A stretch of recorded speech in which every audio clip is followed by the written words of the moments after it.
Welcome to Becoming an Expert.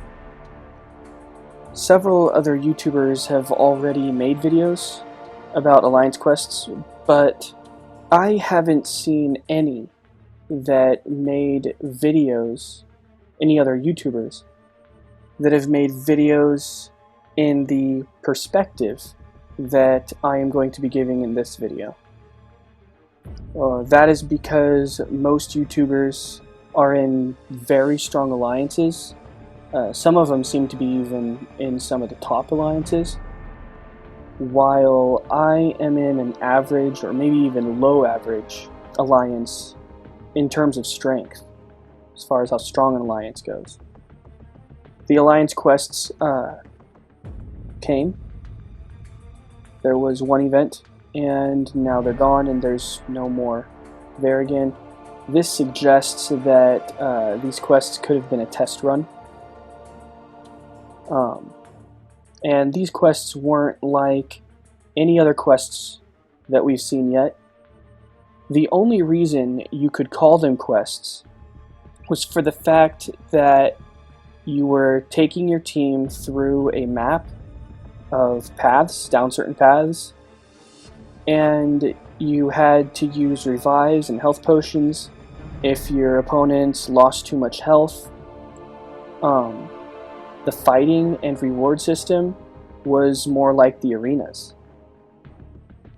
First of all, the opponents were able to use their third special, like in PvP, rather than in other quests. In other quests, they could only use their first and second specials. Secondly, you did not get rewards from defeating opponents, completing quests, and exploring quests. You got points for defeating opponents. Simple as that. I don't think you even got more points for completing or exploring quests. What Kabam did was they made sure that there was a certain length of time you had to get done, and you couldn't do anything else until that timer was up. So you couldn't leave and come back in. You had to hit every single guy to get as many points as possible. They also made the boss give you so many points that if you weren't going to defeat the boss, then you might as well not even try to go into that quest. So they made the boss worth tons and tons of points to make you want to complete the quest, and you wanted to get 100% exploration to get all the points. So those are really the only reasons. You didn't get any special rewards simply for doing those two things. With the points, you would get milestone rewards for how many points you got, and you would get rank rewards if you had more points than, so many other alliances. Like, if you had enough of points to get you, like, I don't know, 100th or something, you would get certain, better rewards than other alliances that got less points than you. Also, Kabam announced that the stronger your opponent, the more points you will get for defeating them. In my experience, actually, you got the amount of points you got was actually based off of how much life you took away from your opponent. Like, even if the opponent had killed me or time ran out or whatever, I found that I still got points based off of how much life I took away. Kabam also said that the stronger your champion, the more points you will get. So that, combined with the fact that the buy-in price seemed to increase very slowly while the difficulty increased rapidly, shows that the alliance quests that had recently ran, they favored the stronger alliances. And you imagine everybody in the alliance having really strong heroes, they're getting more points there. When they have really strong heroes, obviously they can take out stronger heroes, stronger opponents, they get more points. So it really was geared to favor those stronger alliances a lot. So what that means for lower or average alliances is basically what it turned out for my alliance was that the price was way too high to be worth the rewards that we got. Basically, what we found is that we spent our resources to participate in it, rather than getting a reward that was worth the buy-in. The reward was the alliance quest itself, was the fact that we could go in there. That's what the reward was, basically, because of the price it was to go in. With that said, the alliance quests were really, really fun. They were so exciting. I loved working with my alliance on a quest and being able to see where each member was, seeing their avatar face move from one place to another as they defeated somebody or simply moved down the path. We were in the quest, we were strategizing. We were strategizing together in order to try to complete the quest, in order to explore it completely. So it was very, very, very fun. So in my opinion, even if you're in a lower alliance, it is still worth it. But you're not going to want to, but don't go in there thinking, oh, I hate this, but I'm going to keep doing it to get the reward. The reward's not worth it.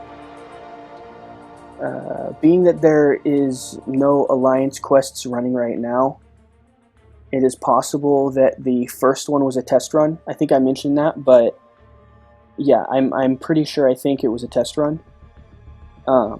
And so because of that, there really might be changes coming in the future, alliance quests to come. So what I hope they do personally is I really hope they kick the whole points thing and stuff.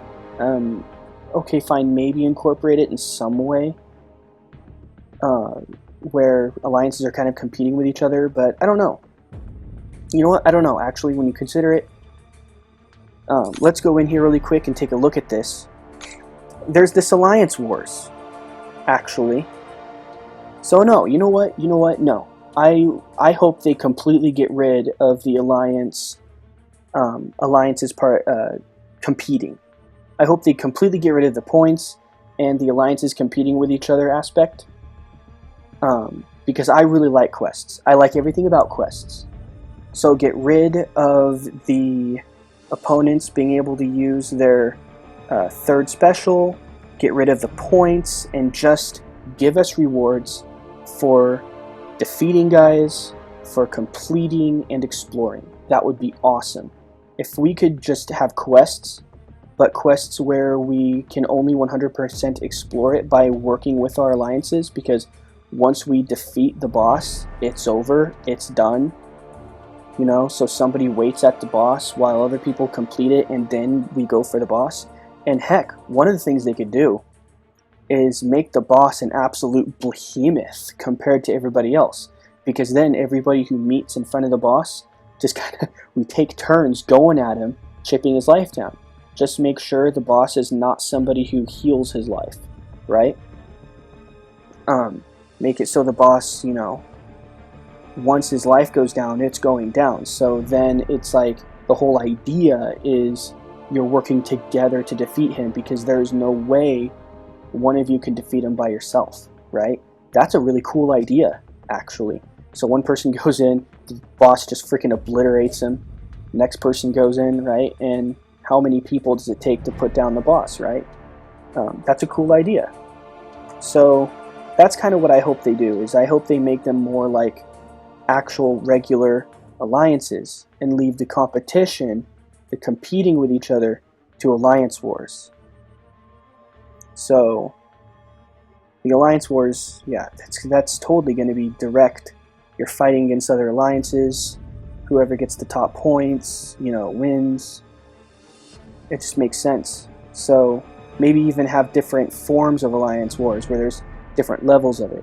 Where in some areas you're fighting directly with alliances, and in other areas you're not. You're more like going through quest-like things, but you're still competing for points.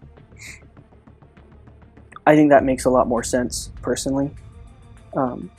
So actually, now that I think about it, that's really where I hope to go with this, is making alliance quests more like regular quests.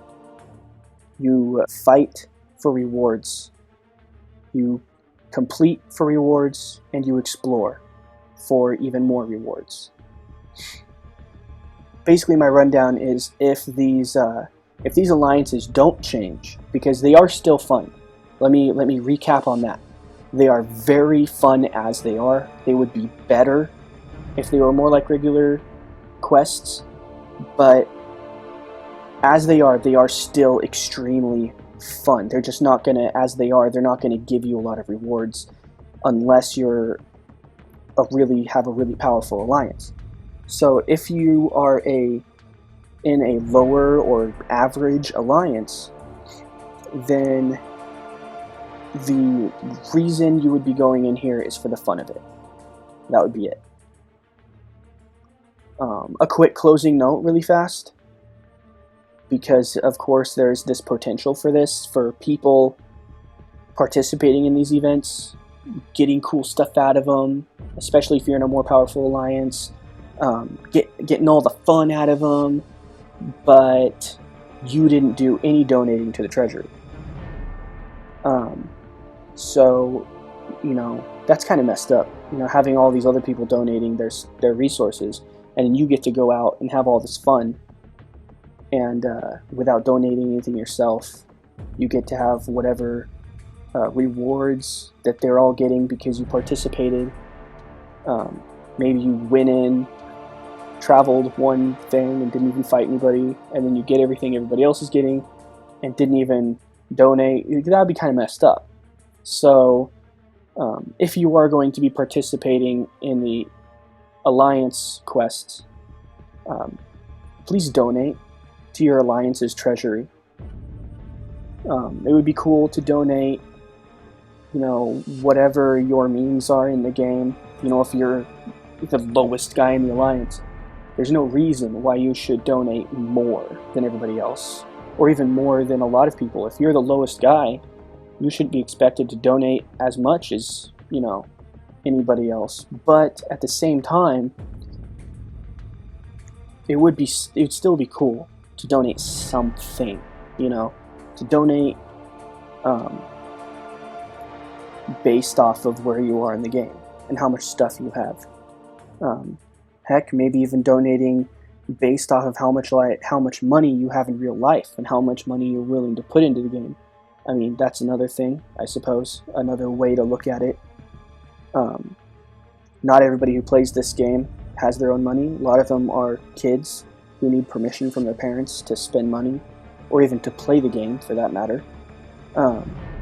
While some of us are downright rich and retired early, and we're just dumping our money into the game because this is what we find fun.